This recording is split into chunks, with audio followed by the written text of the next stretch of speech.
Press मित्रों को मेरा सलाम।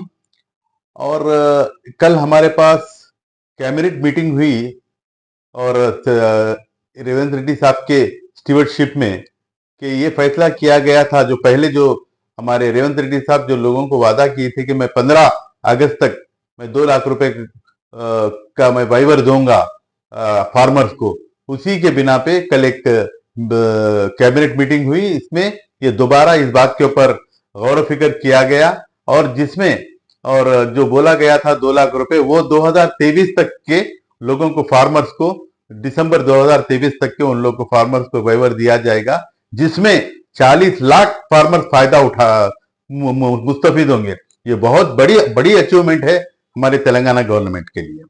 और तेलंगाना और देखिए ये मुख्तलिफ चीजें में हमारे पास मुख्तलिफ बातें, मुख्तलिफ चीजें हमारे तेलंगाना में जो सियासी हलचल चल रही है गैर मामूली तौर पे, जिसकी कोई जरूरत नहीं है। और हम लोग वो सब चीजों को देखते हुए थोड़ा सा हम लीनियंसी अब तक इख्तियार करें, मगर अब जो भी चीज हमारे सामने गवर्नमेंट के लिए तकलीफदेह होंगी उसे सख्ती से निपटा जाएगा उसको। और दूसरी बात यह है कि हमारे दिल्ली हमारे पास एक ट्रेन एक्सीडेंट हुआ है कि कंचनजंगा एक्सप्रेस जो वेस्ट बंगाल, ये हमारे दिल्ली गवर्नमेंट में गुज़श्ता मादी में 10 साल से मुसलसिल एक्सीडेंट्स होते जा रहे हैं और उसके ऊपर कोई कार्रवाई, ऐसी सख्त कार्रवाई नहीं किया जा रहा ताकि आगे कभी ऐसे कोई हादसा ना हो। मगर जब कभी भी हो जिसमें सबों की तादाद में लोग मरते हैं और इंजूर्ड होते हैं और फिर वो कुछ दिन तक बात चलती, फिर बाद में खत्म हो जाती।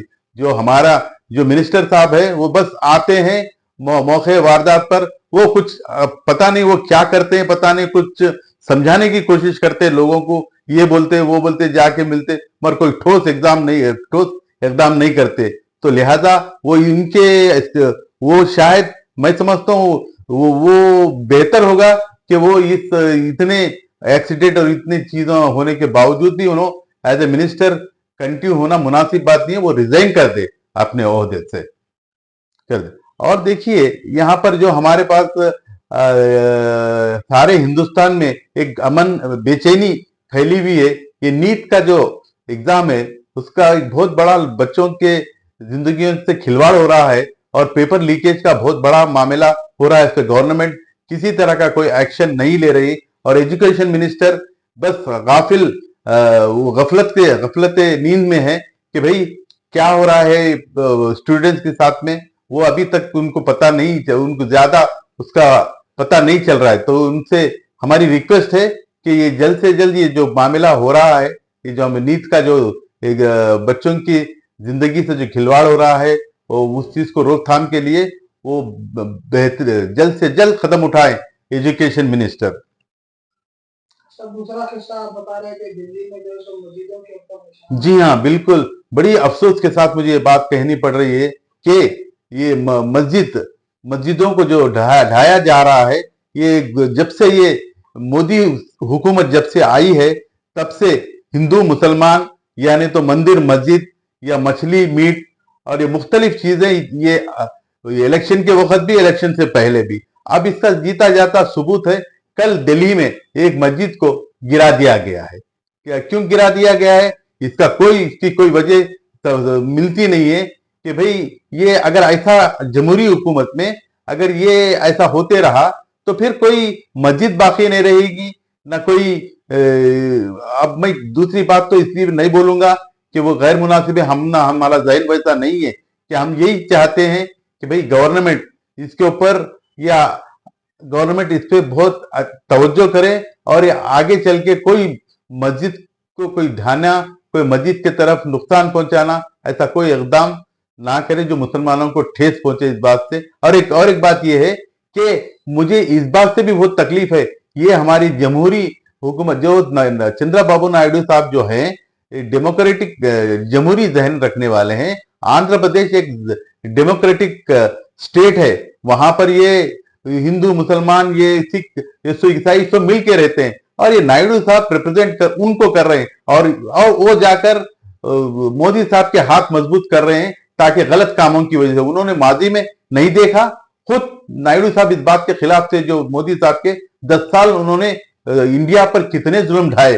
कितने लोगों को तकलीफ दिए, कितनी तकलीफ दी है हर शोबे में, हर मामले में, और फिर उनको जाकर उन्हीं को तायद कर रहे हैं। और ये नीतीश साहब से भी ये गुजारिश है कि वो, पता नहीं कि वो तो एक उम्र के पड़ाव को पहुंच गए हैं और वो चाहते थे कि एक्टिव पॉलिटिक्स से रिटायर हो जाए, फिर उनको चाहत दिल में क्या हो गई पता नहीं है कि भाई जाकर वो मोदी साहब को अपना ये सपोर्ट, एमपी का सपोर्ट दे रहे हैं, उसी उनके हाथ वही मजबूत कर रहे हैं जो हिंदू मुस्लिम करते हैं। और जबकि ये भी एक, बिहार भी एक ऐसा स्टेट है, वो भी गंगा जमनी तहजीब का स्टेट है, और वहां पर अपने स्टेट को डेवलप करने के बजाय बस इसी में लगे हुए हैं, बस मोदी की बस वाहवागिरी में लगे हुए हैं ये दोनों भी। बताया कि पब्लिक ने गलत फैसला ले लिया तो हुकूमत को फायदा, आप क्या कहना?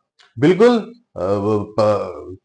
गलत फैसला लिया गया है कि वहां पर हुकूमत जो कायम हुई है वो गलत फैसला लिया गया है। वो सब आए दिन शहर हैदराबाद में एक हफ्ते में रूल्स का 5 से 6 मर्डर हो जाएगा। क्या लैंड ऑर्डर रेवंत रेड्डी के हाथ में रहने के बावजूद भी पुलिस कंट्रोल नहीं कर रही है, उनके बताएगा उसके पास? नहीं, ऐसा कुछ भी नहीं है। कुछ ऐसे अनासिर ये हैदराबाद में अमन को खराब करना चाहते हैं, क्योंकि वो हुकूमत को नुकसान पहुंचाना चाहते हैं, हुकूमत को बदनाम करना चाहते हैं। हालांकि हमारा लॉ एंड ऑर्डर बहुत अच्छा है, हम अच्छी तरह से इस चीज को मेंटेन कर रहे हैं। और यहाँ पर एक चीज हो रही है कि हमारी पुलिस महकमे को हिदायत दी है, और पुलिस ऑफिसर भी बहुत अच्छा, जितने भी क्रिमिनल्स को चाहते हैं, हुकूमत को बदनाम करना चाहते हैं। हालांकि हमारा लॉ एंड ऑर्डर बहुत अच्छा है, हम अच्छी तरह से इस चीज को मेंटेन कर रहे हैं। और यहाँ पर एक चीज हो रही है कि हमारी पुलिस महकमे को हिदायत दी है, और पुलिस ऑफिसर भी बहुत अच्छा, जितने भी क्रिमिनल्स को है वो उन लोग को बुलाकर काउंसलिंग कर रहे हैं और इस रोकथाम की कोशिश कर रहे हैं ये हमारे, और ये बहुत काबिल सताइश है। सब आप खुशूसी आपका पब्लिक के लिए मैसेज चाह रहे हैं ना, जो आज जो पब्लिक में यही शोर चल रहा है कि कांग्रेस हुकूमत आ गई है, आने के बाद 6 वादे किया जाता है, उसमें से एक ही वादा जो बचता दिख रहा है, बाकी वादे नहीं दिख रहे हैं, ये हुकूमत ज्यादा दिन टिक नहीं पाएगी क्या? नहीं, ऐसा कुछ भी नहीं है। अभी तो बहुत ही मुस्तैद काम हो रहा है। अब आप देखिए, आप ये वाइवर के लिए 2 लाख रुपए जो फार्मर्स के वाइवर के लिए दिए हैं, ये 6 जिसकी गारंटी में नहीं है, ये 6 गारंटी, उसके बावजूद भी हम कर रहे हैं। 6 गारंटी में पूरे गारंटीज हमने अमल की है। एक गारंटी है जो महालक्ष्मी गारंटी जो है, वो महालक्ष्मी गारंटी तो चल रही है, अलबत्ता वो है रैतु बंधु। वो इसलिए भी हम करें कि भाई अब तक पूरा खजाना स्कैम था, वो बड़ा स्कैम केसीआर की गवर्नमेंट में लूट कर दिए पूरे इस रैतु बंधु के नाम पे। ना कि सिर्फ कोई 50 एकड़ पे भी कल्टीवेशन नहीं है, 5 पे भी कल्टीवेशन नहीं है, उन लोगों को रैतु बंधु, उन लोग हकदार नहीं है उस चीज के। हकदार वो है कि जो जमीन पे बीज बोकर, हल जोत कर जो जिरायत करता, उसको रैतु बंधु दिया जाता है। तो इसी बात से हमारे रेवंत रेड्डी साहब वो इंक्वायरी, वो कमेटी बिठाए हैं, 5 आदमी की कमेटी।